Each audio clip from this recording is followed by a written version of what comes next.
Hi, this is Alex Gonzalez from In Your Face. This episode is going to be a 40K based episode primarily, and we're going to be, of course, reviewing the Dark Angels preview, as well as the Dead and the Divine, and all the good little 40K tidbits that we got from that, including the Paragon Warsuit, among other things. Sit back, enjoy, and again, we'd love to see if you could review, like, and subscribe to our channels on YouTube, Twitch, and of course, our Facebook page and our Twitter. Hope to see you online, and enjoy.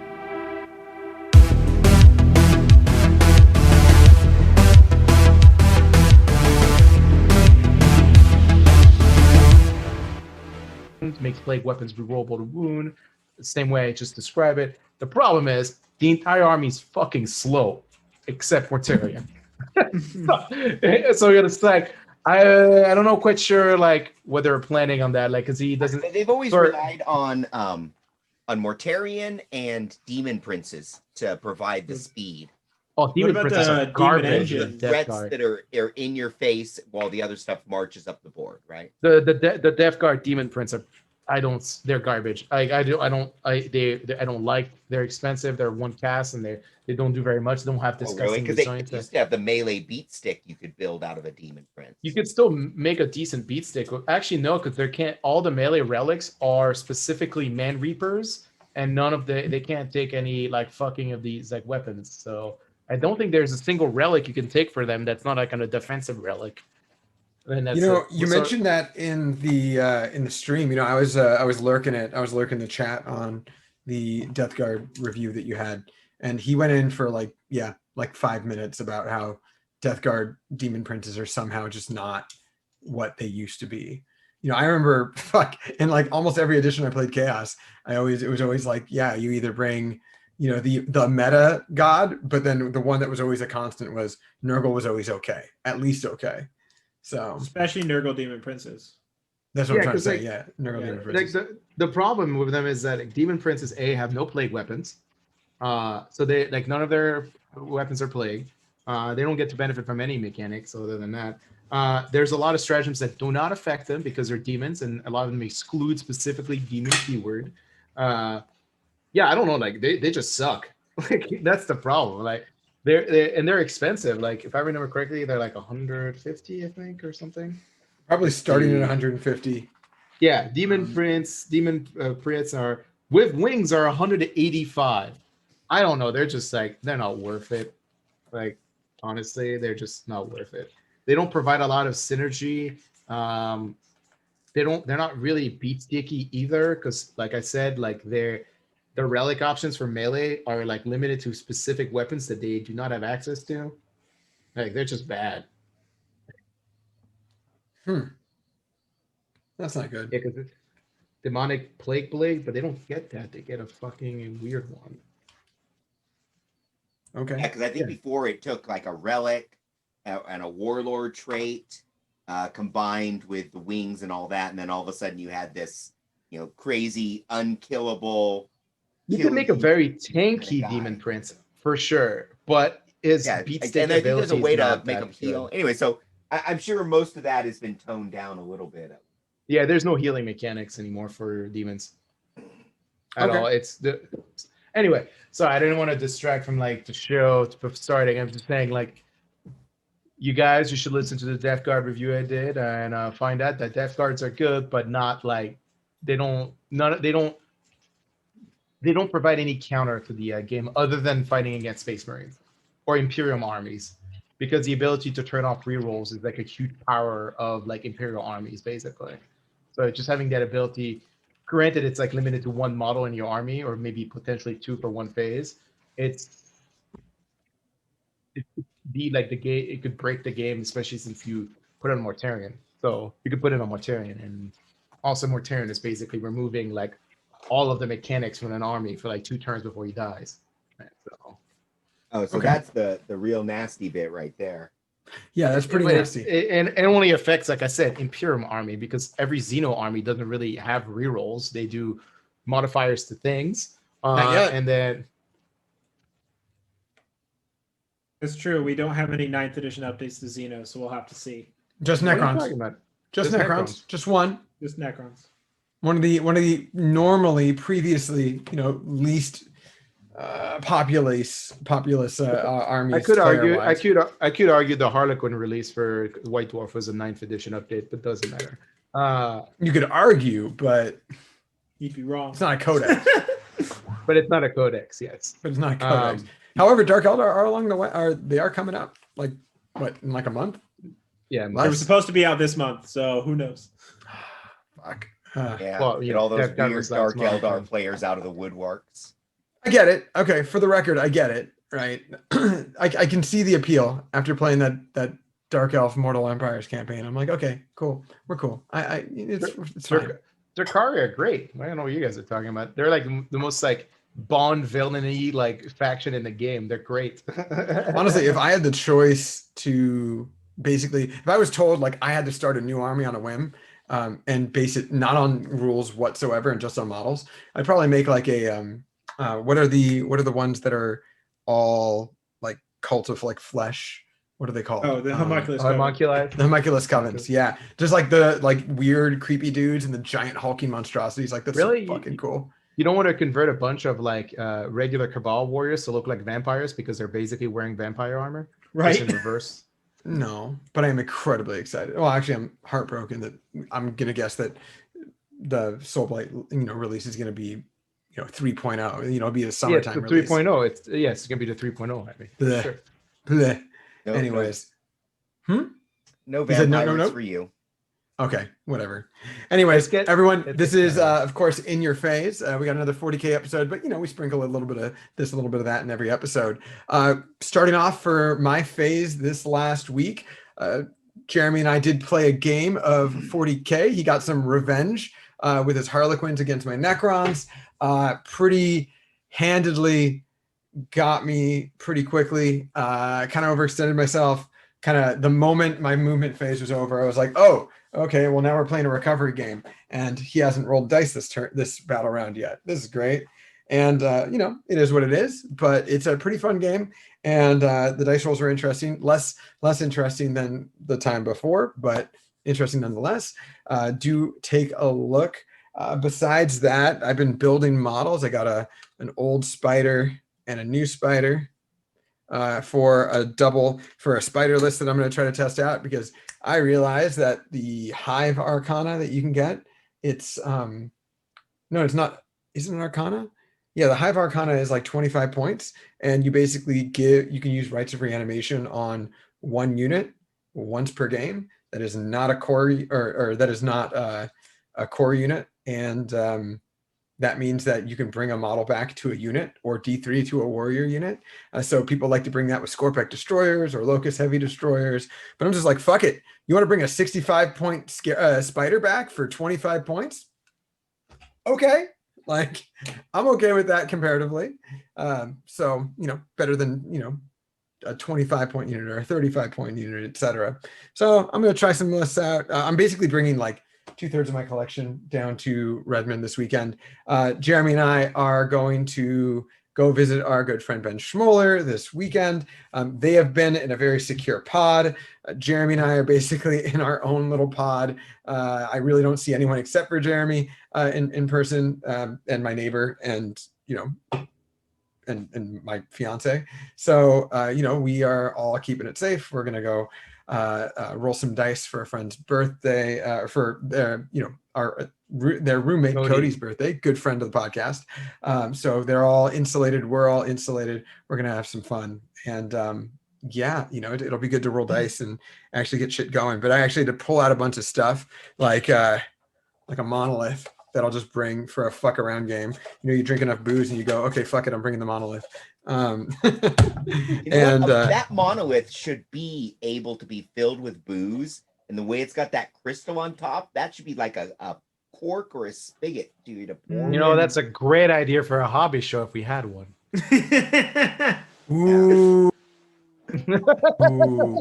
John's like, no. I got nothing Okay, to say. for the record, we've talked about this we either talked about this in a previous podcast or it was in our previous podcast, but James O'Brien's display board was the best display board I have ever encountered, ever. John, you remember it. Unfortunately, Jeremy, you were not there for it. It was a multi-layered, very simple, because he had so many rats. He had so many models for his Skaven army that he literally couldn't put extra doodads on his display board. It was just like the textured rocky terrain, and then in the middle on the third kind of tier, third step, was a little Stonehenge thing with a little fountain with a little pool, and it connected to a motor. And it was like one of those. It was just a small indoor fountain you can buy at Michael's for like $30. I've seen it there before, and he had it there. But he also had shot glasses, and he pulled them out when we were in the hotel room beforehand, and he's like, "Drink from the fountain of youth," and I'm like, "What? Okay." Sure. And then like you try it and I'm like, that's a fucking margarita. Tight. You taste like margarita. I think the English have solved it, boys. Yes. Mission accomplished. That's a fantastic idea, and it needs to be used more often. And I think I've only seen a few things. I've seen another guy, I've seen a 40K display board that had the the like pressurized looking containers, the industrial terrain sets. They had one of those, but it was literally like he had a mini keg inside of it. And so he was able to like, there was a little like push top on the actual terrain piece, and it just like pumped out some beer. Yeah, there needs to be more ways to integrate drinking into your display boards is what I'm trying to say. The old monolith crystal is hollow, right? And it's open It at is. the bottom. You could probably turn that into a little shot glass. And like you could. Yeah. So you like dip the whole monolith over, it fills the shot glass. Right? So I don't know. Yeah, you don't know? Yeah, okay, so I don't have the technical ability to do this, but what you could do is, those like pressurized things where you like basically bartenders have them, they can clean things by taking a glass, pushing it up, and it just puts hot air and water into it, right? Yep. You can do something like that, put it into a monolith, fill it with booze, pressurize it, and make sure that it's secure from the top, have the alcohol in there, push in, and then you have a shot glass. Like, that would be fucking tight. I don't know how you could pull that off, but I'm sure it's possible. That would be amazing. I like it being pressurized. I'm launching the booze from my monolith at my opponent. Open up, dude. And this is the thing. You can only do it with the old monolith, which is actually technically slightly bigger than the new one. It is slightly bigger than the like absurdly priced. I think it's like $180 or $170. I think How it's much bigger is it, Alex? Because you say that every time. Honestly, just barely bigger. It's like it's like 10% bigger or 5% bigger.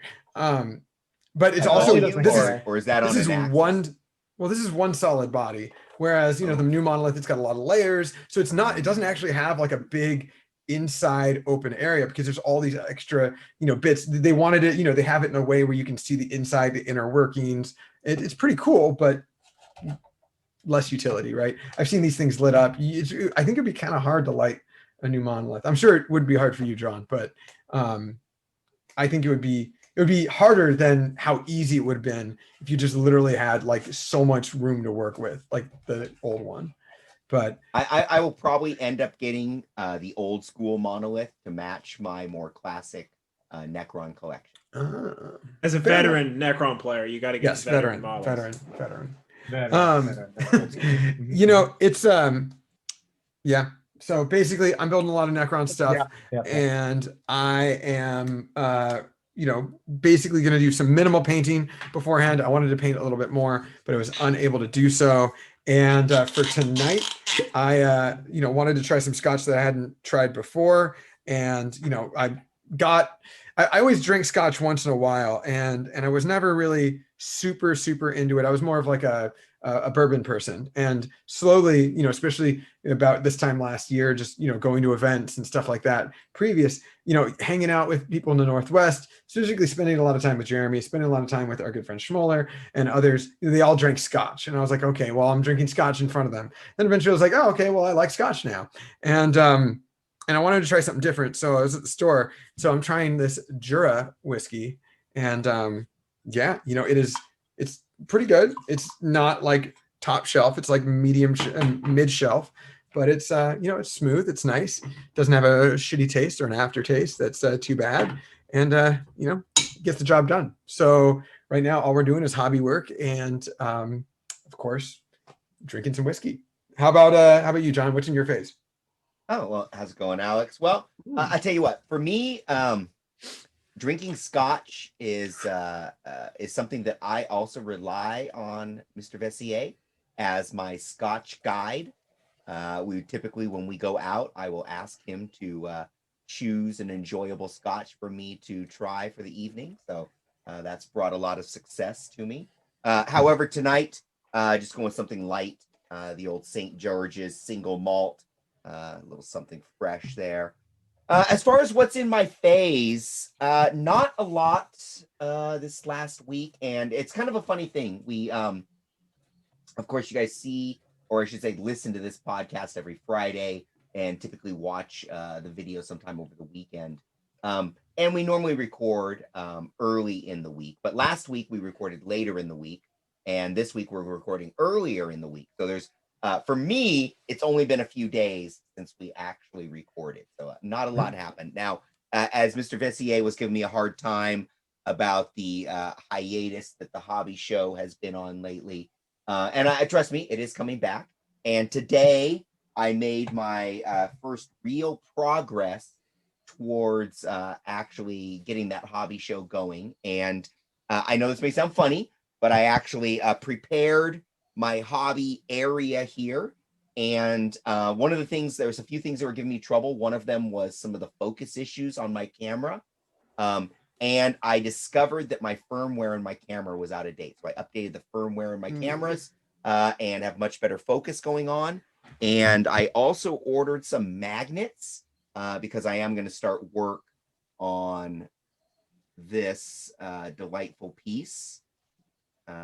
Probably not this coming Wednesday, but the following Wednesday, going to start work on it.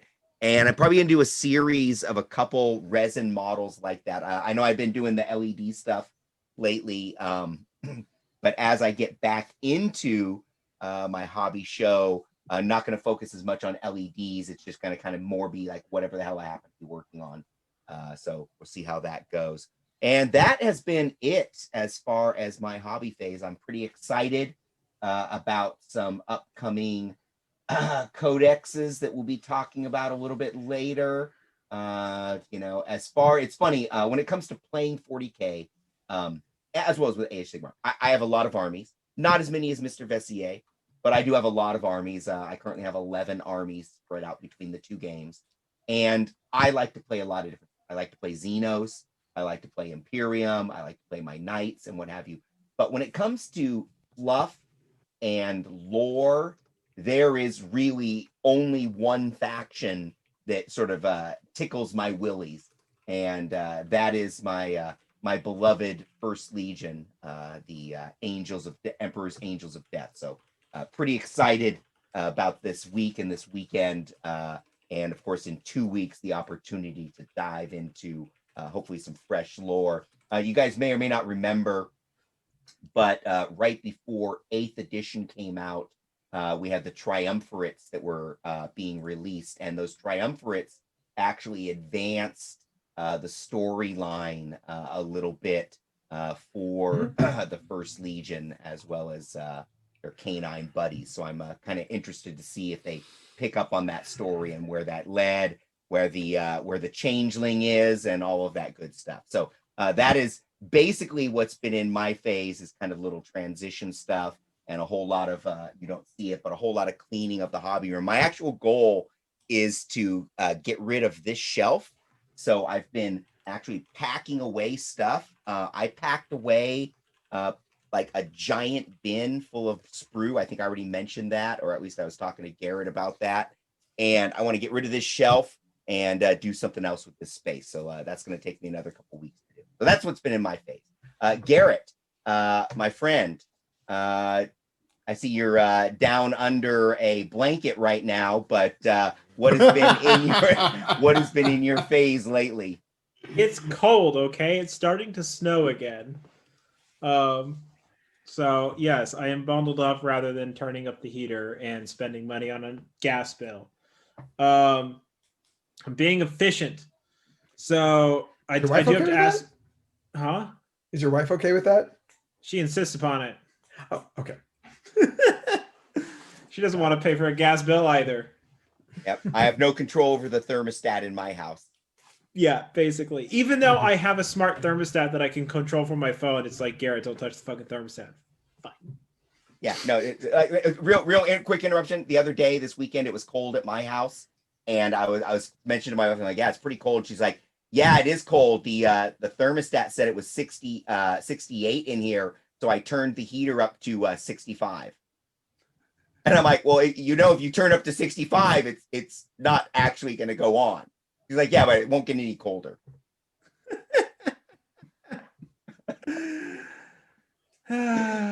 Okay. Yeah, that's basically. Okay. Yeah, that's basically how it is in my household. Okay, But from a hobby perspective, I mean, I've been paying attention to some of the things being released from Games Workshop, and I don't know. It's 40K is looking very exciting right now. That's we can talk more about it later, but I've been analyzing and looking into what GW has given us for their various game systems and trying to figure out what future holds for me. And that's so not a whole lot of progress anywhere. I actually have started looking back at the vampire stuff that came out. Got me excited again to look at Legion of Night. And so I started looking at making some Legion of Night lists just to like get back in the groove of things and start using Manfred again.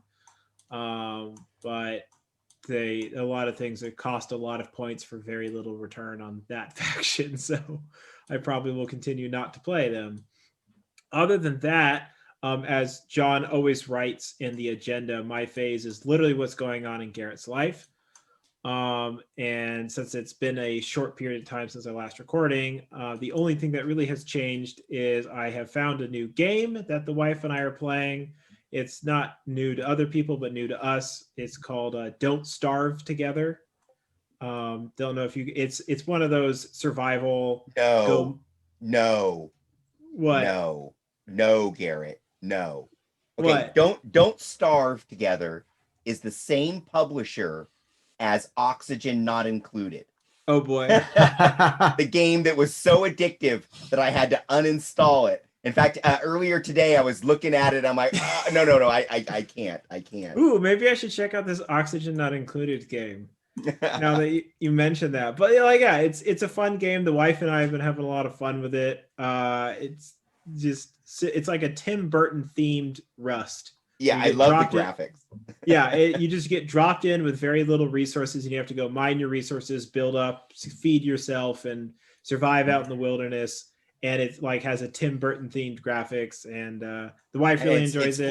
It's flawed survival. You cannot achieve balance in this game. Yeah. So that's basically all. Other than surviving the weather plummeting and becoming colder, that's really all I have going in my phase. What about you, Jeremy? Do you have some more exciting news? Do I have some exciting news in my phase? Yes, I have assembled a Chaos Chariot. You're doing better than me.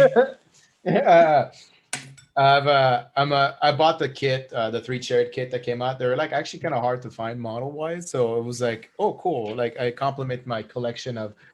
I actually have a Knight of the Empty Throne list. I really like want to play or like more for narrative games and for fun games because I mean it's still a good army, but it's just not like I would say a competitive list because I live in the world of shooty.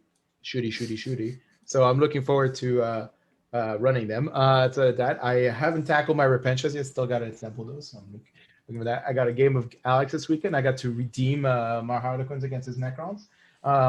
Guess what? When Necron Warriors die, you can win the game. It's impressive how that works. If they die. Yeah. When Necron Warriors die, you can win the game. It's not if they die, when. Well, when Necron units die. No, just warriors. You need entire double Necron offset. warrior units. Yeah. I don't care about your Scorpex or whatever. Like I can compete those about it. Can't compete against Necron Warriors. No, totally. I'm just very specific. Warriors dying and warrior units dying are two very different things. Whoa, yeah. Did I not say Necron units? You said when warrior models die. Oh, okay. I meant units. When more units I die, was like, really? it's funny that Solitaire still like basically went in and did like literally almost nothing. I think he died, or I think he did manage to finish off a Necron War unit and then died in like a glorious, like more inglorious phase. Anyway, you should check out the channel and go watch the game. It was pretty entertaining. We also talked a little bit about like other like the audience has some questions about other Necron and some Death Guard stuff that I covered on the review on Saturday of the book. Don't believe all the naysayer. It's a good book. I really highly recommend like like not just putting it aside. It will be a very good army to counter Imperium with, just because of some fundamental mechanics and how the procedurally operates. Which I just want to say, an army that counters Imperium is, if you're like from a competitive perspective, most people play Imperium. So if you have an army that does very well against Imperium, you're gonna have a good time. Like, you may not win a GT if it can't counter everything, but you're gonna win more than you lose at that point. And that's, you're probably gonna have more fun, a lot of fun, being able to play against the army you're supposed to kill most of the time.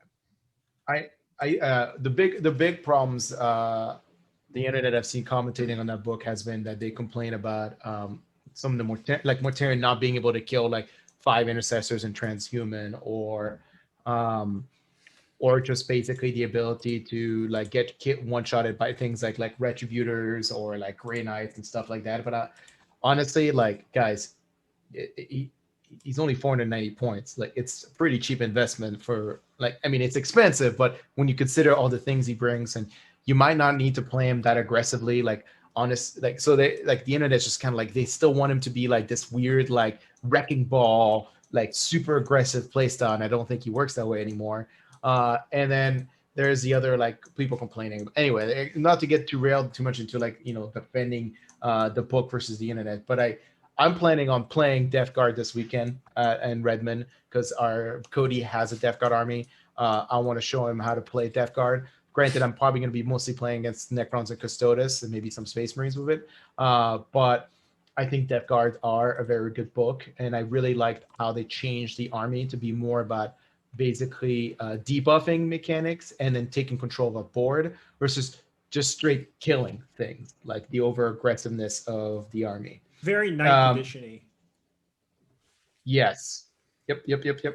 Also, like, I want not to call anybody out, but like, the reason I only bring this up is because 2 people have brought this up to me, but like, Sister Retributors don't just kill Mortarion. I'm like, and I found the source of it. It's because Nick Narvati's convinced Retributors get to reroll to wound, which is not a thing they ever got. They only get +1 wound, maybe, or +1 damage and an extra range. So I'm not 100% sure where that came about, guys. Multi-meltas need to win him on a 4. It's even with like 12 shots. It's like, it's not that likely to necessarily kill him. The Heavy Flamers rerolled a wound. That's right. The Heavy Flamers do reroll the wound if you use the same stratagem on the Heavy Flamer version. Yeah. No, my point is, Mortarion, the only thing that will kill Mortarion straight up, I think, in combat is a Nightbringer. Sorry, Alex, you have your finger up. So I want to double check. Well, I didn't want to, it's a lot easier for me to edit if I don't interrupt. Does he have a double shrug save, or he has just a 5-up shrug? He has a 5-up shrug, and he reduces all damage taken by 1, and he has a 4-up invul. I think there's no double shrugs in 40K. No, there isn't. Yeah, Nick also, in his article on Goonhammer, refers to something that looks like a double shrug, but I don't think he meant double shrug. I actually don't know what he meant when he wrote that, because he says 5+ feel no pain, and then 5+++. Interesting. No idea what that means. So I think 5 plus is an invuln save, right? No, it's 3 pluses. He listed as 3 pluses, so I'm not sure what he means by that. Yeah. So and honestly, I've always I don't traditionally, really back in the Daka days, right? I've always understood, a 5-up is a 5-up save. A 5-up is an invul save, and a 5 with 3 pluses would be a shrug. Traditionally, in like the regular talk. Okay, good to know. Yeah, because I did the math on it, and I saw that Nightbringer would potentially be able to, I think he was able to do, I was able to math it out. He wouldn't be able to one-shot with average dice rolls. you basically bringing Mortarion down to like 4 wounds. You basically doing anywhere but 12 to 14 is what I was seeing. What? You need to do the mortal wound from your powers as well. No, I know. I was including that. Oh. I was Oh, because really? of the Hey, there wasn't because enough? of the shrug saves. I was assuming that for his main power, for example, Yeah. I would on average, even though it's 4 dice and 3 dice, and on a 4-up, they take D3 mortal wounds. I just assumed with a shrug save, and also you're not always going to be rolling a 4-up. I'm assuming 1.5 wounds from that power. Yeah. And then depending on the other power, which it should be the first one if you're fighting against Death Guard, because if you want a gun for him, just do the 2-up D3 mortal wounds or 3 plus D3, right? Yeah. And so that one's another possible 1.5 or 2 wounds. And then the close combat brings it up to like 12 to 14. Yeah. I think you're right. But the point I was trying to make is I think everybody's getting salty, like as if like they wanted like him to be unkillable, but he's still bloody fairly tanky. He's pretty killable. He's still, but it's honestly the point of the matter is Death Guards are going to be good. Their secondaries, there's 2 secondaries they have are very good. Granted, they only can pick one per mission, but they both of them are very good. That you'll see almost taken every time. I don't know. Like to me, I can see this army. I can design a Death Guard army right at the gate and know that I can probably max out secondaries, and which is important when anytime you build an army and you're like, I think I can max out secondaries most games with this army without making incremental like significant decisions, like in terms like I probably spend like 1,250 points and I know that army can max out secondaries with those 1,250 points. So that's that for me, that was an important, like that's the reason I took away from the book when I reviewed it. And it will definitely, there's some combos in there that would screw with Imperium armies. Not, and all the gripes I see are like, well, we got nerfed. I'm like, well, no, you just have to readjust your game plan to not be as like killy, basically. You have to be more about board control and tempo, which is, I feel like every army in 9th edition needs to be. Anyway, all right, so that was my phase over the weekend. But, my weekend ended up being ruined by a Monday announcement. But perhaps, Alex, I will let you take over this section. Well, I think, jump back in. But what I want to do is, the FAQ came out, right? We all knew it was going to come out, but it ended up coming out on Monday. I think, what FAQ? What FAQ, Alex? Oh, sorry, Age of Sigmar FAQ. Haha. Thank you. And I don't want to say too many bad things about it, but what I will say is that there was a meme that I sent to Jeremy that summed it up really, really well.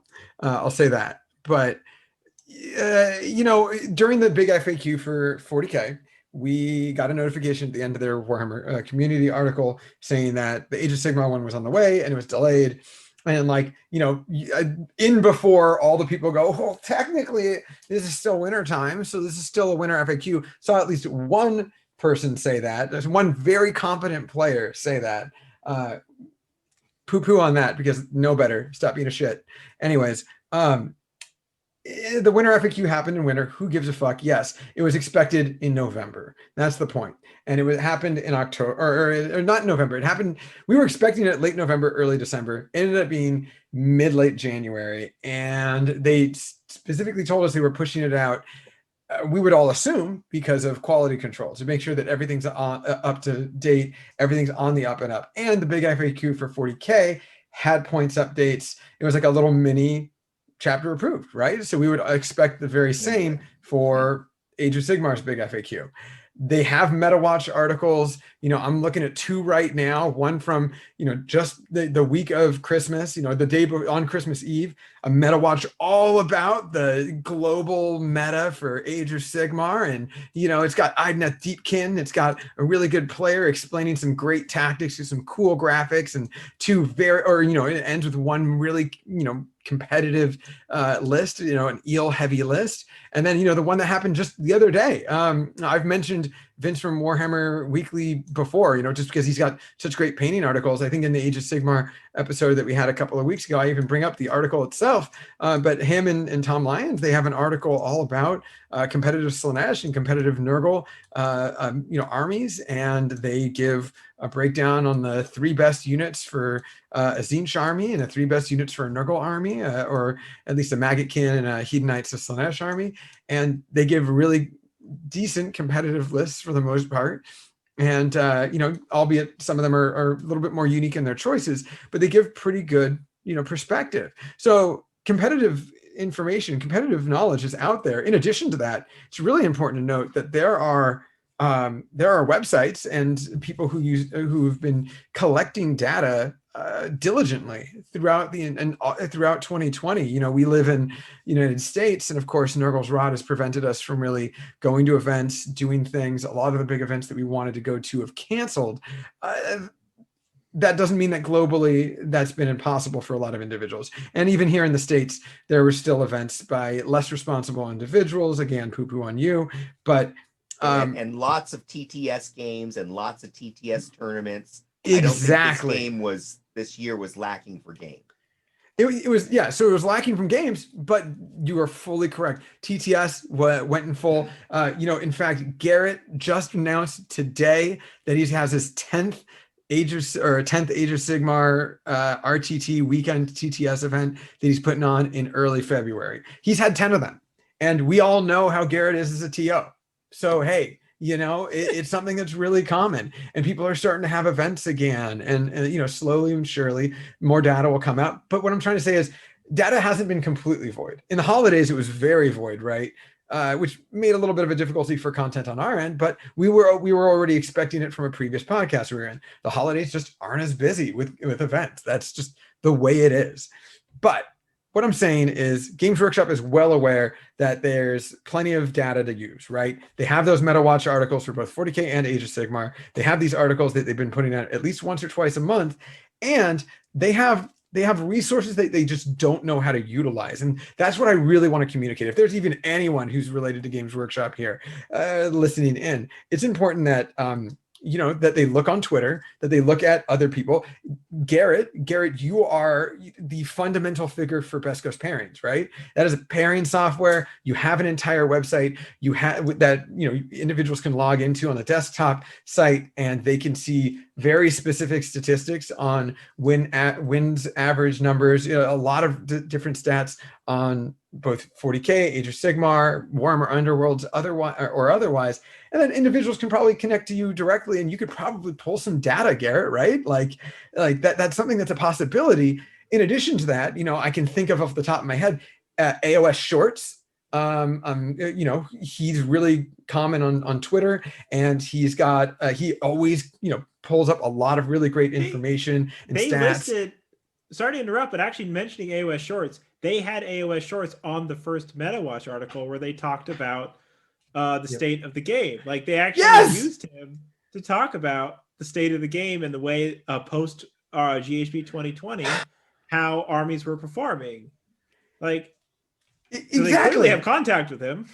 Yeah, exactly. And then in addition to that, I mean, you look over at oh man, I lost my train of thought right now. But there's those two, and then there's even Scrivens from Honest Wargamer, which I understand why they may not want to utilize all those resources. I know that there may not be the greatest relationship there, but even him, he's got a huge amount of data, a huge amount of information. So between you three, I think any team could connect. Even if it's just one person, could probably connect to each one of you three individuals and get enough data to have a really great update, right? That's just what I'm trying to say. Like, honestly, I think I know what happened. This is just seeing things as they no being an apologist. No, there is no apologist here. This is what happened. Is thank you, John. They've been plagued by various issues of moving to teleworking. Like things were slowing down in general of updates, and so they decided to not do an AOS FAQ, especially with what I think is 3.0 coming down the road. They were just like, you know what? People aren't really going to be playing much. People haven't been playing much. Like we've had so many other issues to worry about. Let's not spend the time and effort doing an FAQ when 3.0 is around the corner, and that's going to shake up the game a lot anyways. So whatever.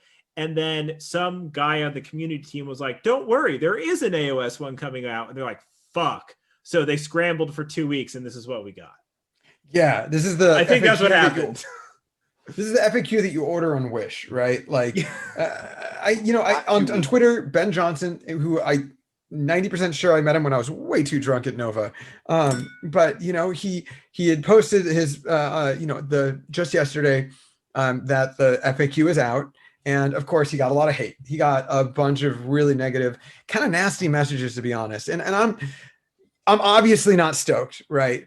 But I'm not going to be. I'm not, you know, especially right now, especially in this climate. I don't even think I have the energy to like get angry and insulting to somebody about toy soldiers rules, right? Like that's just not going to be me, not right now. But I was frustrated for sure, right? I'm not going to get nasty about it, but I let him know. I told him, you know, it's a big bummer that you guys haven't reached out to these pairing app data and hard data from virtual and real-time events globally, or listen to media platforms to promote your products, or, you know, wherever. And, you know, he actually let me know, he responds saying that he has reached out to those people. And maybe I just assumed maybe one of them, because Garrett, I don't think he's reached out to you, right? But then he also said, hey, if you guys have any details, to drop a note to the AOS fact. So I've been gathering up data that I'm probably either going to send out tonight or tomorrow. But what I'm trying to say is, you know, I know this is a 40K episode, but I'm not happy with that. And it's just like, it took so much of the wind out of my sails for AOS until 3.0, which would going to be like July or something, right? I mean, we assume June, July, because that's a typical new rules release window for GW. But it sure feels that way, just like you said. It's like this was. Let me restart this. In my experience, which, you know, that only goes back 8 or so years with GW, what GW does is they release a new rule set for their games, and that new rule set is clean and nice, and they clean it up a little bit, and then over time they break their own game. They pump it full of extra rules, supplements, even using facts when necessary to appropriately imbalance and break their game, to the point that people become frustrated with it and then welcome the new edition. There has never been a new edition from GW where I've seen where people are going, wow, we really love this edition. Oh, wait, what? You got a new edition? No, we love what's going on. It's always, man, this new edition's great, plays great for a while. They break the edition by overloading it with something, and then a new edition comes out and we're all happy and fresh. And honestly, it would be too easy to fix AOS right now. And instead of fixing it, they're leaving it broken so that we'll be happy. In fact, if we get anything, we're going to get some stuff that further breaks AOS and sets up for a 3.0 this summer and massive sales. Yeah. I mean, this was, for my only take is this was a dereliction of duty to the community abroad. Complete. It was, I mean, I don't know how else to describe it. Like it's not even like it doesn't even have to be even my opinion. It's like, they know, like they can tell, like this is not, no one's happy about this. Like, I don't think I've ever seen a single time in the AOS community being so positively unified behind how unhappy this fact was, because they literally addressed nothing. And it's usually super positive community.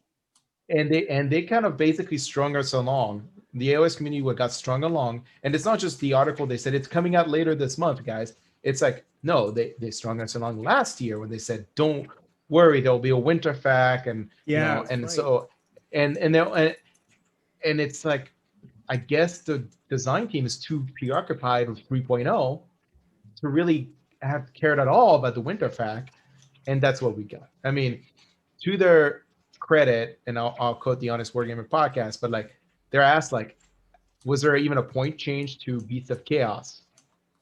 And they're like, no. An army that has been completely neglected for almost since the inception of its Battletome, which was already not very good, and there have been almost zero attempt from the rules design team to even address that question. And I'm just like, and that's the extreme case. That's the extreme case. Like, I'm just saying, like, they just like decide, you know what? Maybe it's as Rob says, there's positive light in the tunnel. Maybe they're getting a book at some time this year, and that's why they're just not addressing it. But the problem is, guys, like, you can't string us along for this long and then just expect, and then this is your big reveal, and then blaming it. The excuse is unacceptable because the reason you use this, we didn't have enough data when you literally have data on your website, right? That's the moral of the story here. It's like you used your something, which by the way, I appreciate and also recognizes you haven't done in 30 years of Games Workshop, which is care about competitive and statistics about your game in terms of like people's events and tournaments and so forth. You finally break that wall. You have literal articles which could arguably said are very good, and you basically told us to our face, yeah, we don't have that. That was like Trump White House level like disconnection of the press briefing. Yeah, that was like the president's never said this, but we have it on recording. Nope, fake news.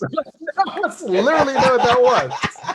That was literally what that was. So you mentioned points, right? No points changes really actually happened, right? And there are some figures in the community across the pond who are like making their own points changes. It's all fine and dandy. It's good to have those suggestions.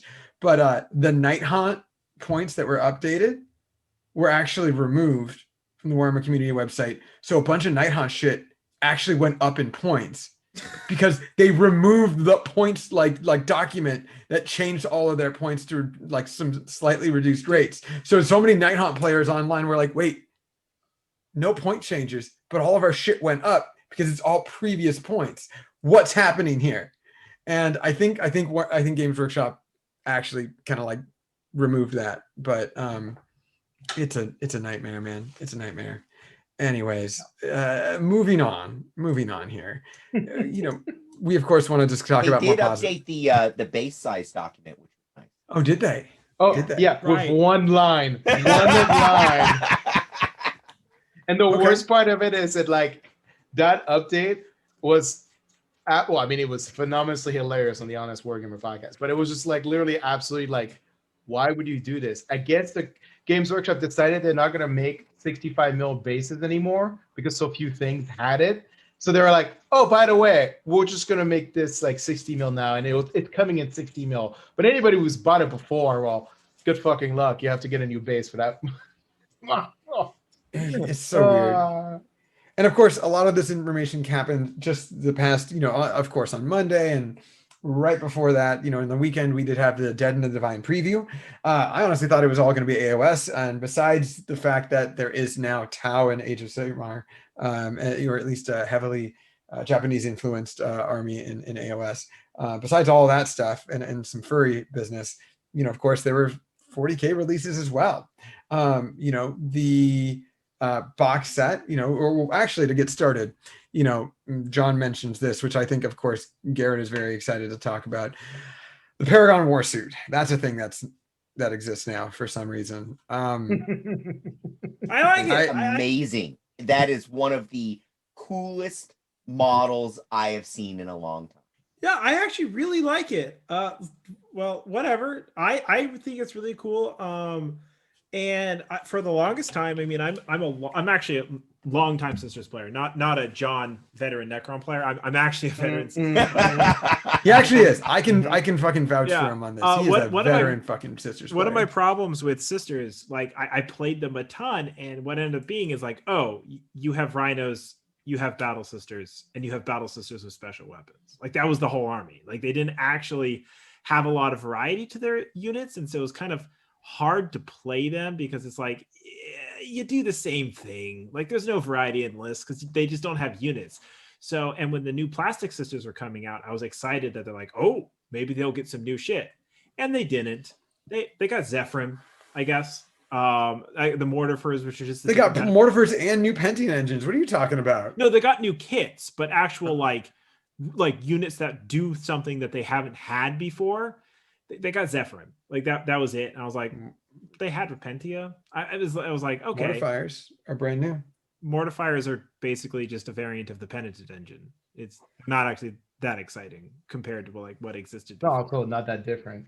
Yeah, so but these things are an actual shift in like a new unit that will have a new role. Like that, so I'm excited to see what they bring. I mean, they look like they have giant multi-meltas, heavy flamers, and heavy bolters. I'm hoping that those are actually like super multi-meltas and super heavy bolters, similar to like cool Contemptor Dreadnought weapons versus just a Multimilta, because if it's just a Multimilta, I'll be very disappointed.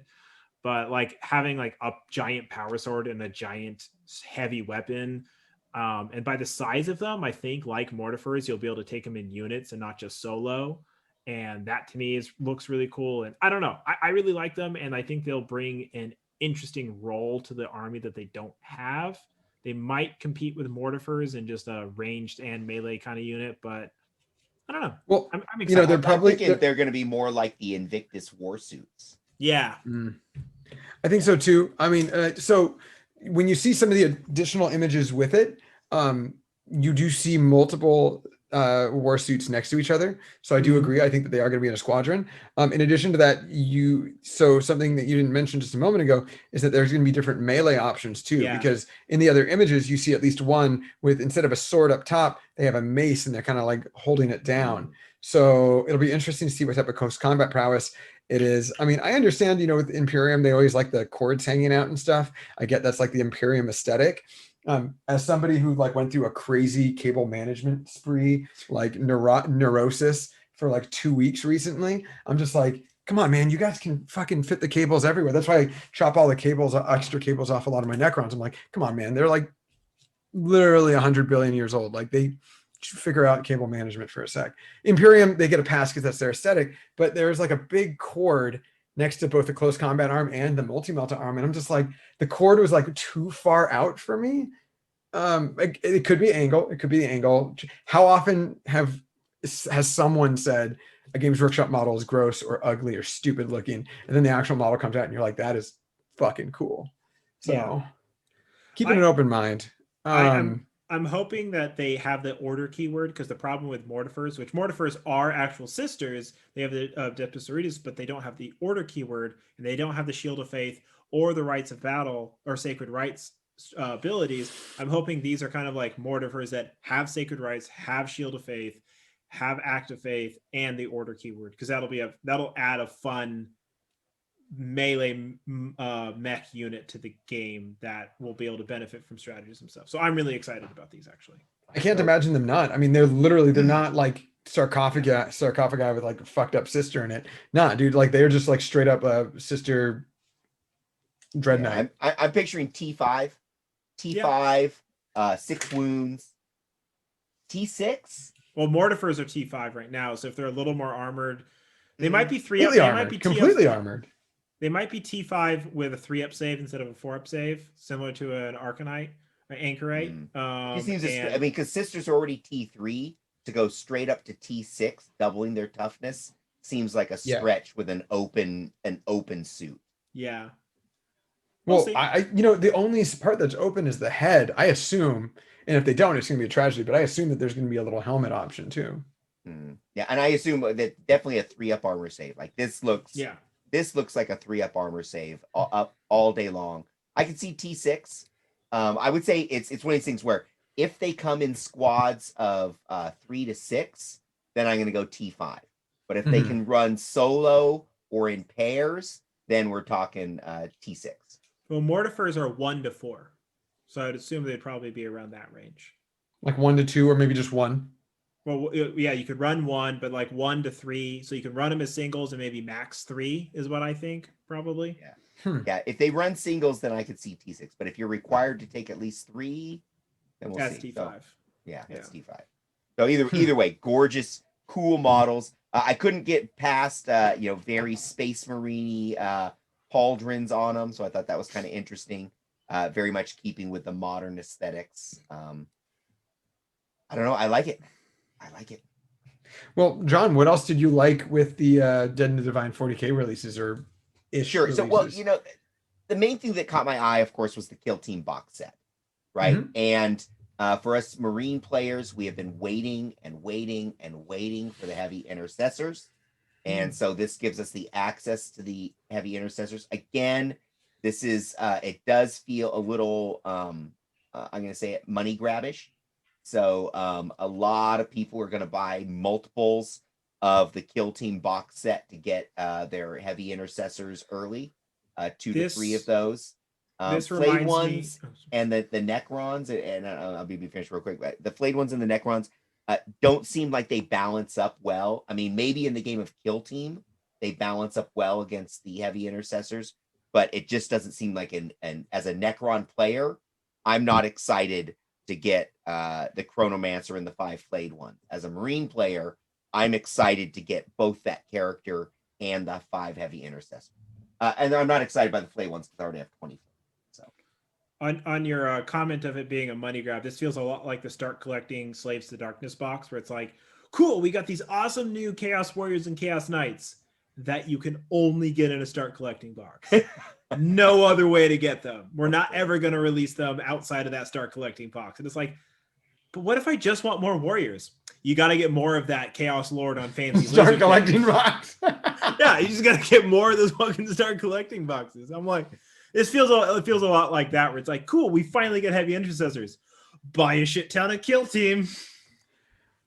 I mean, you know, so the moment that got announced, I was a little bummed. I was like, wait, firepower wise, there's absolutely no comparing some Space Marine HQ and 5 heavy intercessors and a flayed one and a Chronomancer. Granted, I will say, in terms of tiers of units in the Necron Codex, flayed one is definitely like on a very lower tier, but like if there were maybe 3 S tier units in the Codex, a Chronomancer is one of them. Just there's no reason to not put at least 1 or 2 Chronomancers. They're one of the most utility driven units in a Necron army, I feel. yeah. You know, and you know, and exactly right, because he gives the 5-up invuln save, right? 5-up invuln save to anything Necron keyword, and he moves 8 inches with fly, and he's got a standard 4-up invuln, and he's only 5 more points than a Technomancer. He's you know, one of 2 80-point. I think he is technically the most expensive, but they're all on like a 5, you know, 10 to 5 point difference in points. And yeah, I mean, like there's no reason to ever not bring him. The moment that kit came out, I hit up Jeremy and I was like, we're splitting 2 sets, right? Because he's been wanting heavy intercessors for so long, and I honestly have been wanting to fight against Space Marines in the stream. And he's like, I am done. Like, good on Jeremy. He was like, I'm done proxying heavy intercessors. I don't want to proxy them. I want the actual models. I'm like, okay, I understand. And so now you get heavy intercessors, and they look fucking cool for the record. Yeah, they do. They do. And he said I mean, he's gone right now. Now we just see more Mortarion. But you know, he mentioned that they may not necessarily have all the options in terms of all the bolters. I didn't realize there were like 12,068.5 different types of bolter variants that they could have. Who knew? I mean, to me, they all look the same, but I guess I'm prejudiced against bolters. Yeah, and that's pretty common with a lot of the modern Space Marine units, is to have 3 variants of the weapon that they're carrying. So, and what I've been doing is, since you have the rule of 3, I've been modeling 1 unit with each of the different weapon variants, just so that I can distinguish 1 unit from another, but my list says what they're actually carrying. Fair. Also, I really, because all the bolters, frankly, I have seen the other price. So after I had that discussion with Jeremy on Sunday, I started looking at other Space Marine units just to see what the models actually look like, to see how big of a difference they were. And frankly, like looking at regular intercessors, like the newer kits where they are multiple types of bolters, like there's the double barrel one, and then the other ones have such minute, small details that make them different. Like if you have a guy who you're playing against, a short scope versus a long scope versus a magazine clip. Like, if you have a guy who's differences. If you have a guy who stops you mid game saying that that's not the right bolter variant, like I'd just be like, fuck off, dude. Like, yeah. Really? No, I think it's the other one. Are you sure? Man, I got that wrong. Oh shit. Yeah, you know, in addition to that, I mean, there's the small gaming board. I don't think it's the regular size of a 40K board, right? No, it's definitely smaller than that. 30 by 30, I think is Kill Team. Nope. Yeah. It is 22 by 30 because if you put 4 of them together, it makes a 44 by 60 foot table. Oh, so we need to buy 4. So I need 20 flayed ones that are explicitly those flayed ones rather than the ones that I have in pieces right now. Good to know. Are the old flayed ones, are they fine cast? They are fine cast or pewter. Okay, I have all the fine cast ones. I just have a bunch of warriors that are converted with tentacle arms and Gene Stealer cult bits and stuff.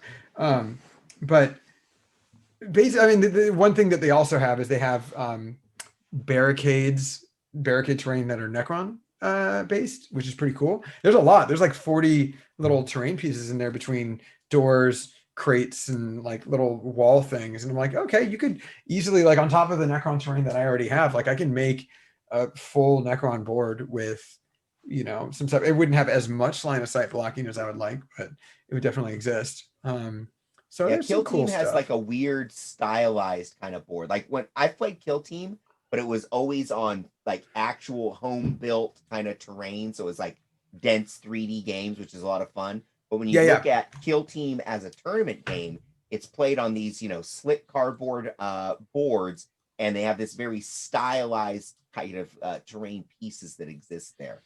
Yeah, so it's kind of interesting.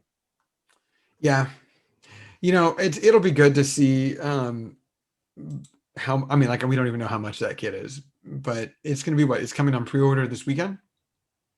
Yeah, I don't know. Or this weekend. I think it is. God, I hope. Oh, I hope it comes out soon, because he wants his heavy. Jeremy, you want your heavy intercessors. I want my, oh my goddamn Chronomancer. Now, on the plus side, Kill Team, your Kill Team rules have not been updated. So if you've been playing Kill Team, same rule set. In fact, it's funny. At the last LVO, my wife and I were standing outside the hotel, and this guy comes walking out, and he's like, "Oh, I just won this giant Kill Team arena box set, but I can't take it on my airplane. Do you guys want it?" My wife's like, "Oh, that sounds fun." And so he like gives her this thing. So I have like the whole Kill Team arena set. It's kind of cool. You bring up LVO. You know that today, this time 1 year ago, was the last day of LVO. Yeah. 2019 or 2020. All the pictures been popping up on my feed. Yep, they have been. All my friends. Last time I saw a lot of you in person. Yeah, that was good. I think this Thursday, which many of you would, I guess this podcast will have come out on Friday, so would be the start of this year's LVO. Oh shit! Oh, the LV Nopen. Well, like right now would have been what would have been LVO. Yeah, so it's like the Novia. The LV No. The LV No, that's what it is. Yeah. I saw people were getting their swag bags and stuff. That was really nice of them to do that. Yeah, it's a huge bummer, but you know, hopefully next year there could be some kind of version of it, and of course, probably likely a smaller version, like a capped version somehow, and. We'll just have, well, I mean, I know that they already announced that they're going to be at a different venue, and I don't know if they've officially announced it. I mean, most of us should actually know what it is, but I'm not going to mention it on the recording because I think you guys already know. But, you know, I know that his intention is to have it not at Bally's. It'll be at the new I venue. think that what's more fair to say is that the way events are held in Las Vegas in general, not the LVO specifically, is changing.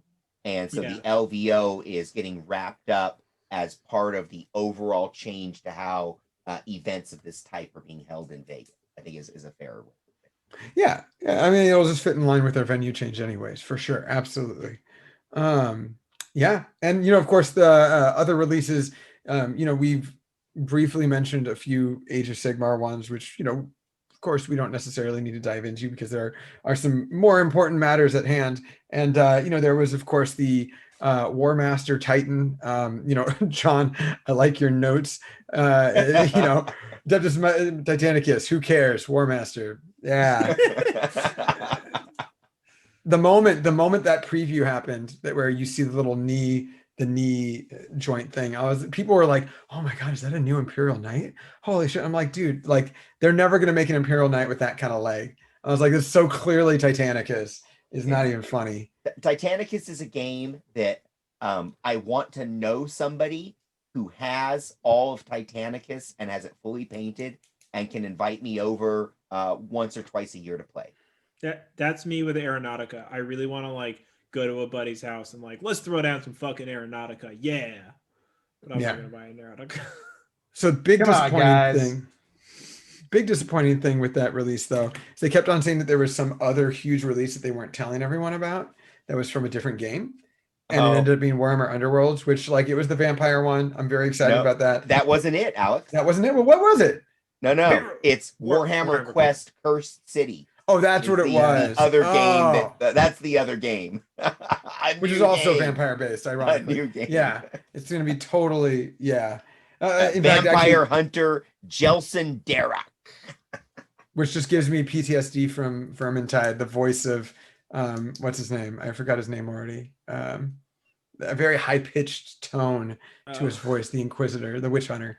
But yeah, no, actually, a lot of keen eyed people noticed that a bunch of the rumor engine images are from that kit, just from the artwork alone. They were like, wait, those things stalking down the halls, like you see like an alleyway and you see a bunch of like dudes in like red armor with like long hair. They look kind of dark elfy, but they're probably going to be some sort of vampire thing. They were just like, oh yeah, those things have weird beast legs. Well, there were weird beast legs all over the fucking rumor engine. Oh, that one enemy that's like the future list of enemies from extra expansions to Warhammer, this new version of Warhammer Quest. One of them has this very unique looking halberd. Hey, that halberd ends up being on one of the rumor engines too. Like, Yep. keen-eyed people, it is what it is, right? Well, and that's what Warhammer Quest has been in the past, is a source of really cool models. In fact, that to me is what I would describe most of the GW one-off board games have been for me, a source of really cool models, source of bits for conversions. And so will I ever play Warhammer Quest? Probably not. I don't know. Maybe at a tournament or something, a con. Seems like a con I got game to me. Frosthaven coming, so. Ooh, Frosthaven. Yeah, that looks cool too. Aren't those box sets like $300? Frosthaven or the Warhammer Quest? I'm thinking of Gloomhaven. If Okay, that's anything well, like Frost. Gloomhaven is $100. Oh, it's 100. Oh, okay. Yeah. Cool. Yeah. But other than that, I'll probably buy it because the models will be amazing, and it'll join. Like I have a collection here of actual GW box games that are empty of the models, but still have all of them. In fact, you want an old GW game and you don't want the models in it, I'm your guy. I got all of them right here. So looking forward to adding this to my collection. Do you have Space Crusade? Nothing old like that. Ah, fuck. Okay. Fair enough. Okay. Yeah. Well, of course, yes, there was Warhammer Quest Cursed City, like you mentioned, and they got the cool ass looking Gravekeeper, and I'm sure a lot of us will take some pretty sweet conversions of stuff once they come down the line. I mean, that Witch Hunter guy, that Inquisitor guy, wouldn't be hard to slap a bolter on him instead. And honestly, you might not even need to do that. You could just bring him as is and be like, that's an Inquisitor. That's been pretty popular. Psychic crossbow, whatever those are called. What are those called, Garrett? Condemner bolt guns. Condemner bolt guns. Yeah. Absolute garbage gun. Absolute garbage gun. Unless psychers are everywhere, then they're like just sort of not garbage. Even what they're good at, they're not even that good at. You only need to have a bunch, like you need to have an unbound opponent with an unbound army of like the worst psychic unit. But even then, even then, a normal bolter is worth the points over it. It gets like reroll wounds against psychers or something like that as a bolt gun. Like that's all it does. That exciting. Yeah. Well, we are excited about though with 40K is going to be the first official. I know I'm going to get a look, so I don't even want to look here. It's the first official non-Xeno, non-loyalist codex. Besides Death Guard to come out for 9th edition. This is an army that it's been a long time coming. People are really, really excited for it, specifically for those reasons. There's a lot of lore behind them, but the Dark Angels are next on the chopping block for getting a codex. And, there are images in the Warhammer community article with Cypher in the background with, Heresy era Space Marines fighting against fucking Primaris Shield Guard guys and Outrider bikes and all the new bits with Dark Angel's more traditional colors. So I'm sure there's going to be rules. I swear, if there are actual rules for Heretic Astartes Fallen in the Dark Angels Codex, I'm going to fucking die laughing. But I can almost guarantee you that there are rules for playing a Fallen army in this supplement. Wonderful. Wonderful. But of course, you know, this book came out, and honestly, I saw some previews beforehand. I kind of glazed over the article before. So, John, of course, you did send the article to us a little bit more in, you know, the one that was released just yesterday regarding discovering the Dark Angels. You know, they've been posting stuff and are going to continue to post more stuff as the week goes on. But, you know, they've always been one of those armies where I either have absolutely no problem playing them or I absolutely fucking loathe playing them. And I remember loathing a fucking full Ravenwing army. They were the bane of my existence for a really long time, or at least at some point. I want to say it was either 6th or 7th. It was probably late 6th, early 7th, realistically, with like a million of the plasma talons. But you know, before even seeing this preview, I saw that psychic power that turns off OBSEC that we can get to in a bit, and I was like, well, fuck that. But John, tell me a little bit about some of the excitement that you have with some of these new rules that we know about Dark Angels. Sure. So, so obviously, we got one preview, and as of this recording, I believe there's still a couple more previews that are coming out this week. So by the time the show releases, we might know a little bit more about the Dark Angels. The Dark Angels themselves have always had kind of funny codexes for a lot of years. They were like kind of like a testing ground for Space Marine ideas, and then they kind of started falling right behind the Space Marines, where they would be kind of like a refinement of the Space Marine ideas. And one of the things that we've always seen is that, you know, Dark Angels are Space Marines, right? They're a loyalist Space Marine chapter, but when you read the fiction, one of the things that they talk about is, you know, the Dark Angels have always been known for having unique weapons of the Dark Age. And what that represents is that they are the First Legion. And so when the Emperor left Terra, he only left with one legion, and that was the Dark Angel, his Angels of Death. And so they are the ones who are equipped by the Emperor himself. So that's what all the weapons of the Dark Age are sort of the arsenal that the Emperor had to give to the First Legion. So this is what we don't know about the Dark Angels supplement yet, is what are they going to do with all the specialized units? Alex mentioned the Black Knights with their plasma talons. We've got the Ravenwing Talon Master. We've got the Dark Shroud. We've got the we've got the Flyers. Their Dark Angels have a lot of unique units. What we do know is that in addition to having all of their unique units, more unique units than any other submarine chapter, even more unique units than the Space Wolves, I believe. I'd have to count that, but I think it is. They're going to have access to finally, every single other normal Space Marine unit, except for those ones that are, of course, specialized to become like Ravenwing. So that's the exciting part, okay? Now, as far as the codexes themselves, they have this weird pattern of dropping out functionality or artifacts, terms, rules, and then bringing in new rules that were used 2 codexes before. And so when we look at the Interomancy discipline that Alex mentioned, we once again see that these are names that we've seen used on Dark Angel psychic powers in the past, but completely retooled. I'm pretty sure that this Mind Wipe was the one that in the past would actually reduce, what was it? Leadership, weapon skill, ballistic skill, and something else. It actually took a bunch of skills away from a unit for the rest of the game. And so it was pretty nasty with the Mind Wipe. I think the first version of it, you were actually able to pop it a couple times. I remember in the old days, you were able to really permanently change the stat lines of some units. So it'll be interesting to see if the Dark Angels do that as well. So that's kind of what got me excited. Same thing applies with the relics they showed. They showed a couple new relics, the Mace of Redemption and the Heavenfall Blade. Neither of these are new weapons for the Dark Angel. Neither of these are in the current version of the index for the Dark Angel. Right, so they're once again they've taken so like this Mace of Redemption.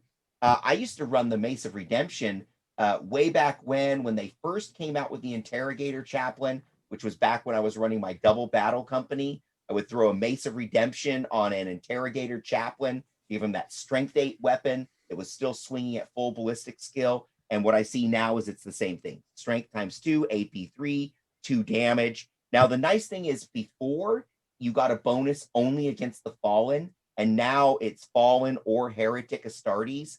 And I hope that they maintain that throughout most of the special Dark Angels and Inner Circle rules. Is most of these rules had something special against the Fallen.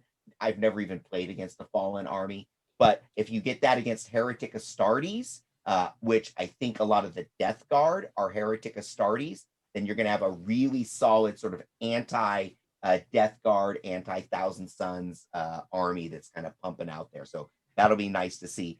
Same thing with the Heavenfall Blade. One of the things that people don't realize is that if we go back to like 7th edition, 6th edition Dark Angels codexes, there was a lot of mechanics in there to give Dark Angels extra attacks and extra power in melee. We had like the this eye artifact that actually would make enemy units swing last if they were within 3 inches of a Dark Angels unit. You had Ezekiel and a banner, each of which could give an extra attack. I remember I used to do the Azrael fort, where it's basically Azrael in a building surrounded by a bunch of Marines on foot.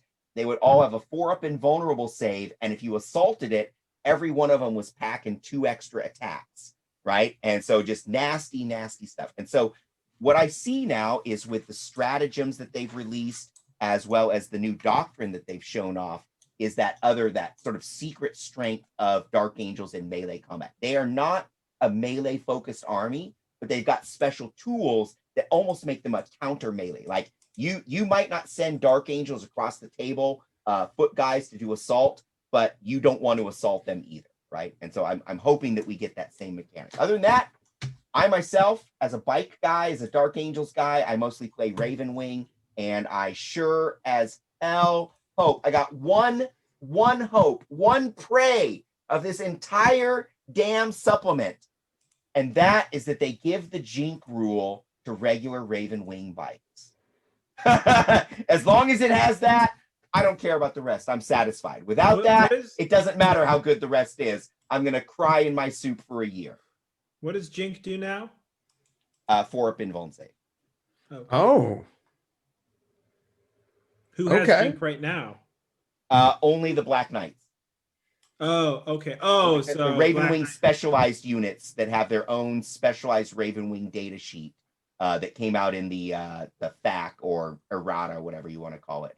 Those have Raven Wing, but the bikes use the normal Space Marine data sheet, gain the Raven Wing keyword, but don't gain the Jink keyword. Feels bad. Feels bad. So that's my big hope for the thing. Either way, like I said, I'm also looking forward to some of the fluff in there. The last 2 Dark Angels codexes have been awesome. I do feel a little slighted, much as Space Wolves and Blood Angels players, that we no longer have our own standalone codex. But when that comes into being able to reap all the massive amounts of units that regular Space Marines have, I think that's going to be just fine. So we also are eligible. I mean, I know Games Workshop basically said they're in absolutely no rush to make more Imperium based Supreme Commanders, but I mean, the Lion is technically alive, like very much so, and besides him being arguably, in my opinion, the most boring fucking Primarch beyond Dorn, and Dorn is a fucking hard sell because he's boring as shit. But you know, I love that you just offended 2 players in this, 2 co-hosts in this. You really got offended by that. You really, come on, man. I literally have gotten such thick skin about Dark Angels crap that I just don't even feel the need to respond to such taunts and what have you. I mean, Dorn, I could talk about Dorn might be boring, cool but he was Lionel Johnson only is. adult. I could talk about the depth of his character in the fiction. I could talk about the depth of his story, but I know it would fall on deaf ears. Well, here's the thing. When I say he's boring, that doesn't mean he's my least favorite Primarch. Because I have way less, like fucking Kurz, Lorgar, all those other ones. Sure, ones you annoying actively as dislike.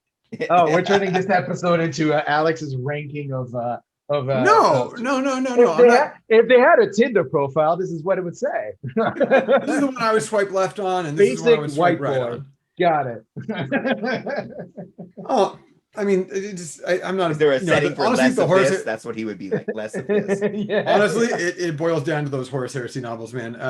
You know, I had some burnout trying to I literally had Horus Heresy burnout reading the end of Imperium Secundus stuff because fucking the lion is such a one-dimensional character, and like I get that they're trying to focus so much more of it on Sanguinius and so much more of it specifically on Gulliman because it was around the same time Gulliman came out, and he's like not a bad character, but you know, despite him being like super basic. But damn, they just like wrote him in a way where I was like, can I just skip over these pages? Like, can you just tell me when this ends? The lion was cool in the first Horus Heresy book where they did his origin story and had him as a youth and first entering the Knight Orders and all of that. Like there was that was cool. a character. That was tight. Yeah, but I agree. Since then, he has been written way too one-dimensional. And he is not even a two-dimensional character. He is literally a one-dimensional character. Like they refuse to reveal anything about his personality because they want to keep us on the edge to know if he's actually a loyalist or a traitor. It's honestly, as if they're too lazy. You know, it would be fun, John, if they bring like a Psychic Awakening book where it's Nazdreg versus the Lion, and they bring us Nazdreg and the Lion. That would be my jam. Because my only foray into Dark Angel lore is Gazgul helping Nazdreg nuke their planet. Who the fuck is Nazdreg?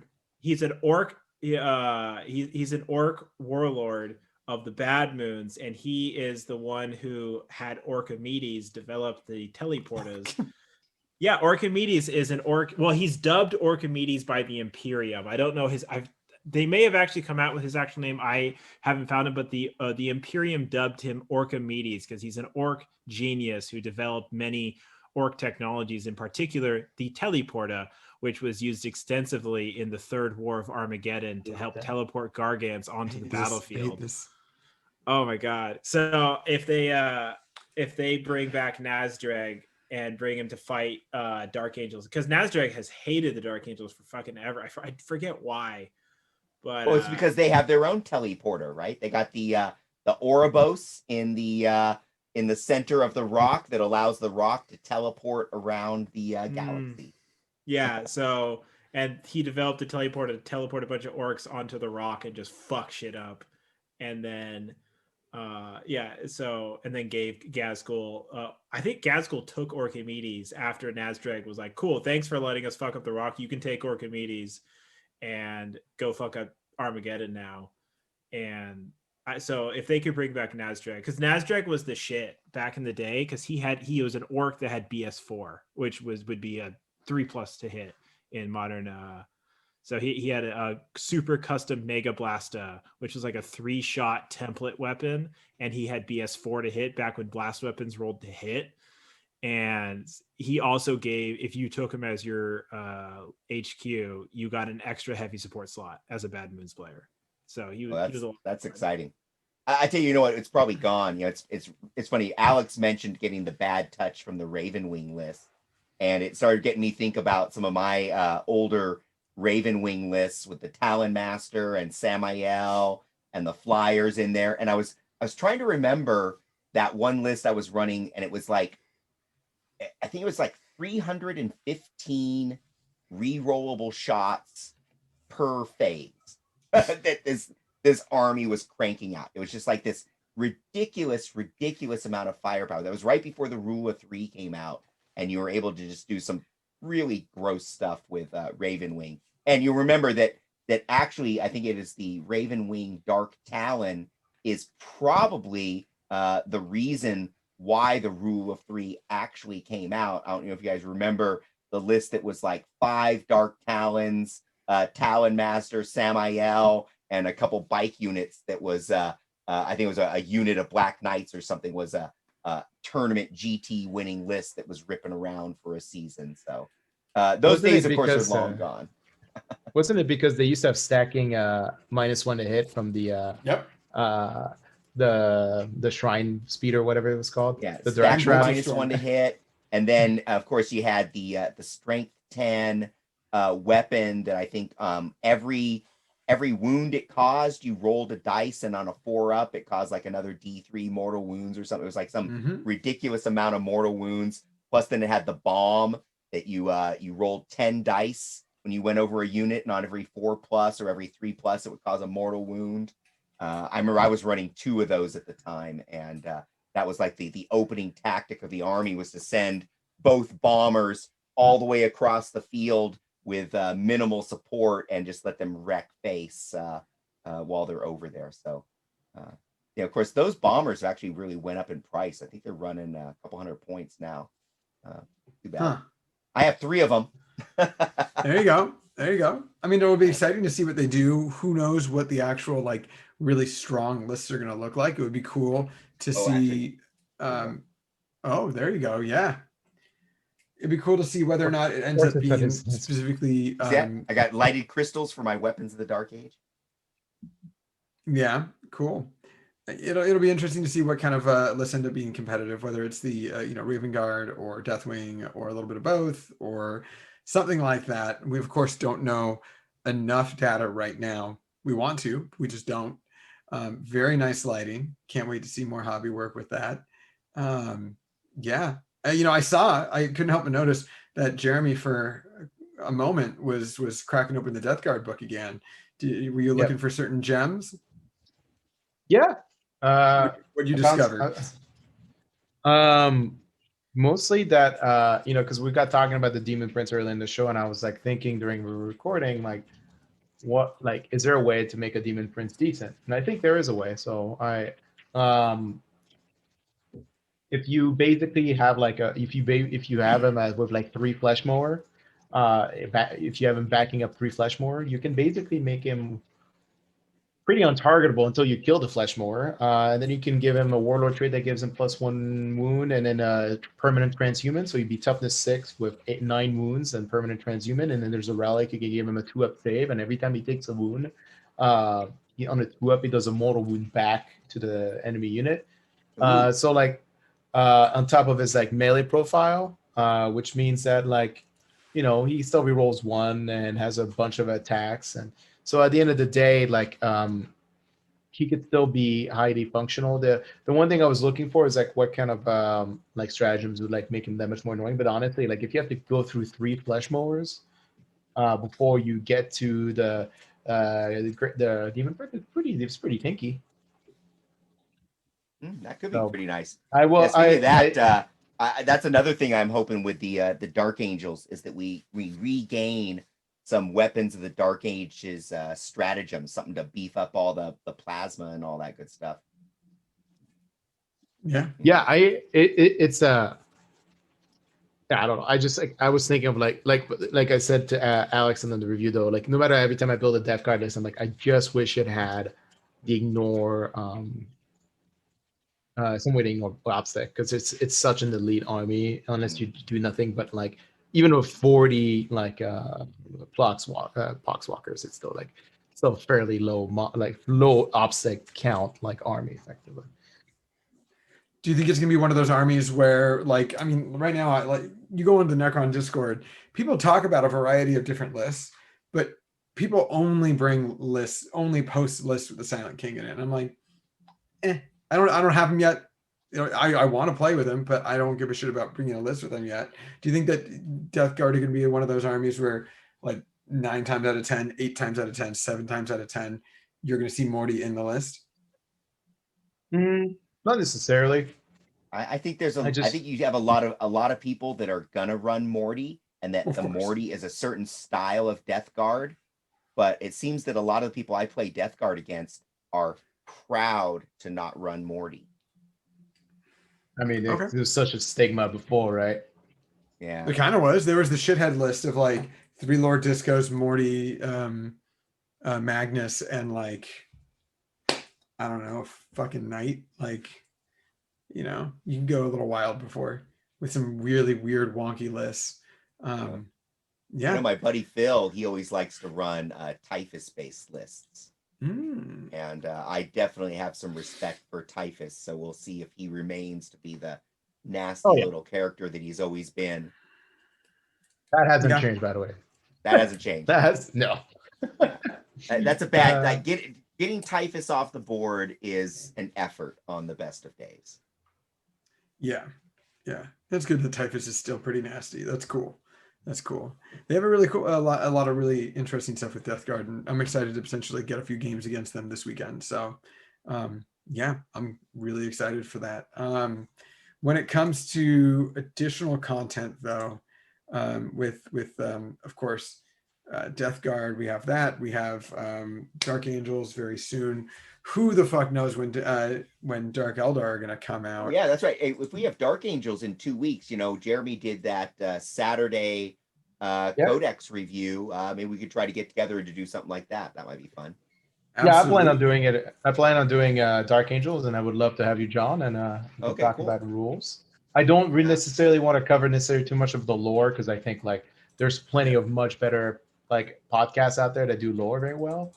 No, really, seriously. No, if I want to cover lore, damn it, I'll just do my own freaking. Do a lore fucking video lore video. You do your and own release it show on my own. There's no one That's right. stopping me from talking about all the lore I want. He's gonna have his But own. yeah, you're right. When we do the video. Codex review, I think we would be talking about rules and tactics.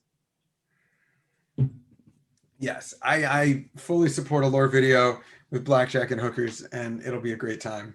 I fully expect to see that on board very soon. In addition to, of course, John's great hobby videos that we all miss.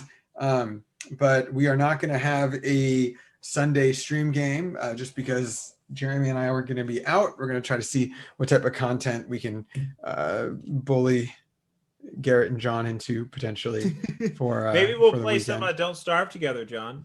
Oh, okay. Well, that might be happening. We It's could not, live stream not some of that. Warhammer, but I mean, there's always TTS, right? Oh boy. Yeah, if you guys like this episode, do like and subscribe. We are again on Podbean, Apple Podcast, Google Podcast, Spotify, wherever you get your podcast, basically. So yeah, like, subscribe, please leave a review. We always are happy to hear from you.